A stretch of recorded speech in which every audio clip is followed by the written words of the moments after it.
You be friends with your competitors. What does that even look like? Is that good for business? Or are you completely nuts and you shouldn't do it? My name is Bernadette and I am a creative and wedding business consultant. And this is something that I believe very strongly in throughout my whole entrepreneurial life. I have believed in really embracing my competitors, getting to know them. And I have got many of my peers that I now consider close friends. So, what does that look like? I'm going to be covering that with you here today. But before we get into that, as always, I have written a blog article on this. So if you prefer to read rather than watching a video, just have a little look below and you will see the link to take you directly to my website. Apart from that, if you haven't subscribed yet, I would appreciate if you could subscribe and like this video. So, can you be friends with your competitors? Now, many newer businesses find it very strange that the wedding and creative industry is so collaborative. They perhaps have come from a sector that is more corporate, where you are encouraged to be suspicious and cagey when it comes to your business rivals, and you most definitely wouldn't be encouraging them. So when I launched the UKWP back in 2004, it was to create a community where we could support each other and we could learn. I believe then, and I do so now, that by sharing information, we can improve as business owners. When I started training wedding planners, family thought I was crazy. And many sectors within the wedding industry just couldn't understand why I would do this. Photographers and florists were saying it just wouldn't be possible in their sector. And I think what people fail to realise is that we are all different, and so are our clients. Building and maintaining a good friendship with a fellow entrepreneur in your sector is no easy feat. It is very usual to have feelings of envy and jealousy, and that can sometimes sour your interactions. And that is normal. That's just a normal human feeling that we get. But when left unchecked, this is going to lead to resentment, to conflict, to really suffering from imposter syndrome, which is why it's always so important to be working on your mindset as well as the strategy in your business. Now, as a wedding planner, I was very close to many of my peers, both nationally and locally. And as a business consultant, I connect with other coaches and mentors in the creative sphere. It's not unusual for me to be bringing them into my world, into my programs to teach a specific topic. Why wouldn't I? Why wouldn't I embrace the talent of others around me who perhaps are better at teaching one topic than I am? I actually feel that this benefits what I offer and I actively embrace it. So, what are the benefits for you to be close to your competitors, to being friends with your competitors? So, one, you can share your zone of genius. I've spoken about this before, but you can each learn and teach something new. Maybe you're a tech whiz, but maybe you struggle with creativity or being visible. But perhaps you can connect with somebody who struggles with tech, but they're really creative or they're excellent at showcasing their visibility. You can both offer tips and advice that's going to be relevant to your sector, but you are supporting and empowering each other. How amazing would that be? You can freelance for each other. Now, I'm going to tell you more about that in a second, so we'll just park that thought for now. You can identify differentiating points. So it's not just about being friends, it is also recognizing what makes you different. So you may offer the same service, a cake baker, a florist, a stylist, but what makes you different? How is it that you deliver it in a unique way? What is your offer like? What is making you different to your competitors? This in turn is going to really help you with your market positioning. So it's actually a really good thing to do. It can help strengthen the industry standards. So by sharing information, including the practicalities of what you actually do, will benefit not just your business, but the sector as a whole. And this is something I feel so strongly about. Now, this is happening in the wedding planning industry. So by having really open discussions about pricing, new planners, when they were entering, were able to recognize what an acceptable starting price was. Thus, they weren't going too low. And those that perhaps didn't do any training or were not collaborating or connecting with others would just pluck a figure from the air, and invariably it would be too low. And the difficulty with that is that then affects the industry as a whole, because couples will think that's a normal price and that's what they should be paying. So by actually having those clear, open, honest discussions with each other, it ensures that the sector as a whole is strong and that we are all coming together in a strong position, and you have more power when you're doing it together. In fact, the nail industry has just done something similar. So all nail technicians kind of got together and said, look, cost of nail varnish has really gone up. We should all be increasing our prices. And so as a collective, they all agreed to increase their prices, but it was either like 5 or 10%, to take into consideration the fact that this, nail varnish brand had increased their prices. So they came together so that they were all on almost like an even playing field. And it's not that they were charging exactly the same, but they all recognized that, hey, costs have gone up.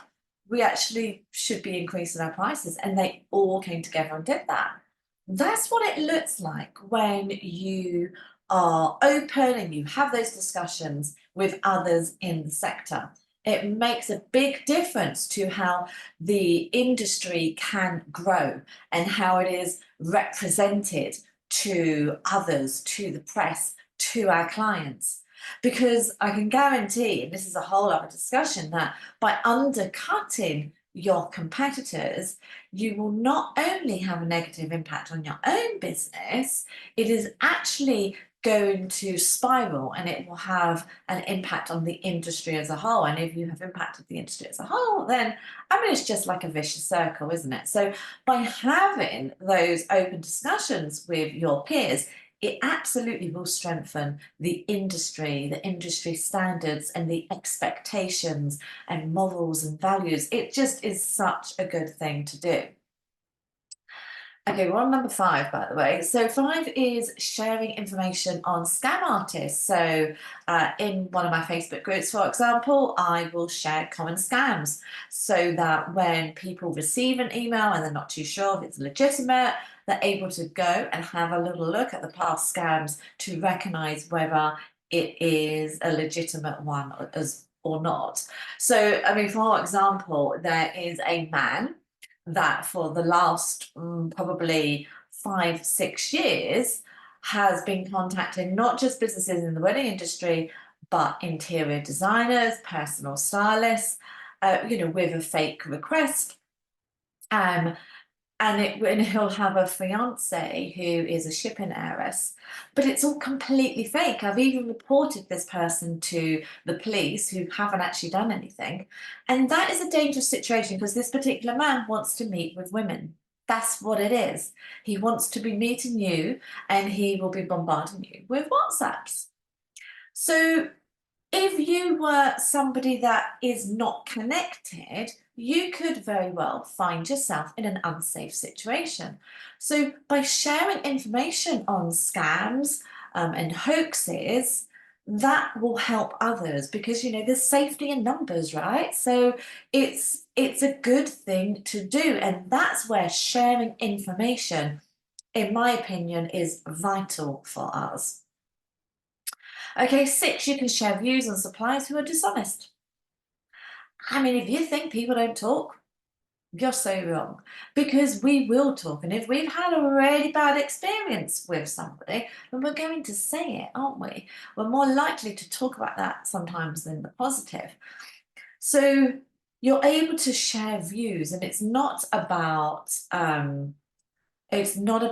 talking about someone negatively necessarily, but what it is if you're in a community with others, you can say, oh, yeah, this person didn't deliver, this person didn't turn up, or, this person, overcharged. And so you're able to help each other.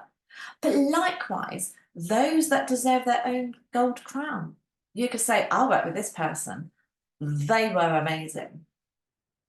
Okay, and 7 is you can refer business to each other.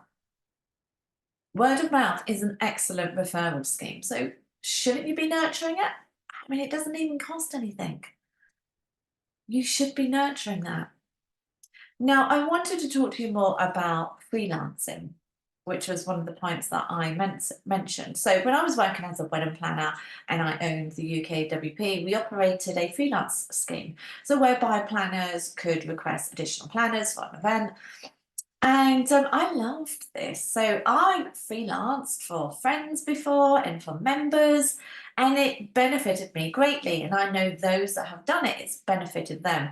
So whether they were a new planner entering the industry, they got to actually experience what a wedding was like on the day. But I loved it because I was under no pressure. It's not my event. So it was just a very nice, day out, but obviously being paid for it. But secondly, it gave me a chance to see how my competitors, my industry peers, ran an event. How did they run the day? What was their paperwork like? How did this compare to my own business? What did they do that was different to me? And it just gave me a chance to analyze in person how somebody else ran an event. And it also gave me a chance to perhaps work out weddings that I would never be organising because they were completely different to what I did. I specialise in marquees, but I helped friends that had weddings at country estates and London venues that were very different to. I wouldn't organise that type of wedding, so it gave you a chance to see something that perhaps is different to what you would normally be doing. So it's a really good thing to do. Now, it can also help you build your trustworthiness and your integrity. So let's imagine you're talking to two competitors. The first one is rude, isn't willing to share, and comes across as rather arrogant. They may also be bemoaning about others in the industry. The second one is polite, encouraging, embodies community over competition. Perhaps they're answering some questions that you've got. So, which ones do you want to spend more time with? Which ones would you recommend to others in the future? Which one do you think is scaling to the top, and which one do you think is going to remain stagnant? So, how is it you can make connections with others? How can you begin to build those friendships? So, you can engage in conversations in Facebook communities and others where your peers will be hanging out.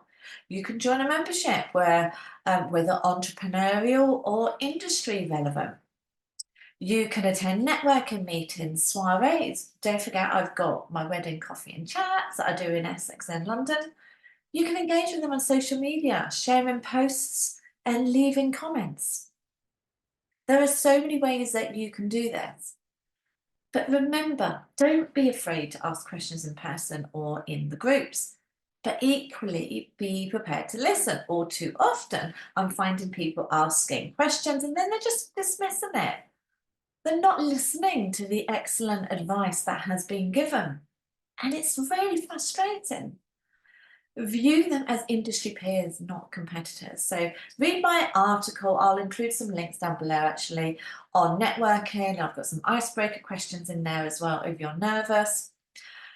Remember that the people at the top are collaborating and they're connecting with each other. Use this as your future goal. Negative competition happens at the bottom. You want to be at the top. And support your competitors and be a cheerleader for them. So, what are your views? Are you friends with your competitors? Is this something that you want to embrace more of? What is your opinion on it? Do you think you can be friends with your competitors, or do you operate in a more secretive manner? What are your hesitations about, collaborating more with others? Let me know in the comments below. I'd love to hear your views on this. But as always, thank you for your time today. Don't forget to hit subscribe, and I will catch up with you again soon. Until next time, take care. Bye.